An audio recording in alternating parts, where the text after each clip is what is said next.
ঝুরা মাংসর পিছনে আমার 2 দিন অন্তত সময় লাগে।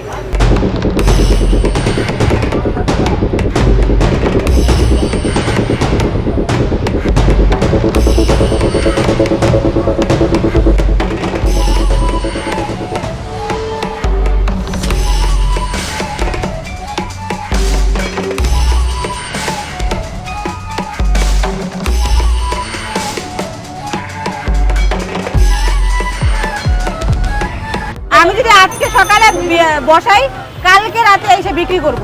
এটা হচ্ছে গরুর ঝুরা মাংস, মুরগির ঝুরা মাংস ছিল, ওটা শেষ হয়ে গেছে। এটা আমি প্রসেসটা 2 দিন ধরে করি। আমি কাস্টমারদের উদ্দেশ্যে বলবো, আমাদের হচ্ছে গিয়ে ঘরোয়া রান্না করা, ঘরোয়া পরিবেশে রান্না করা। আগে রান্না করতাম, এখন আমার একটা ছোট বেবি থাকার কারণে আমি আমার মা দুজনে মিলে রান্না করি। আর মার হাতের রান্না তো সবসময় ভালো হয়, এটা বলার কিছু নাই আসলে।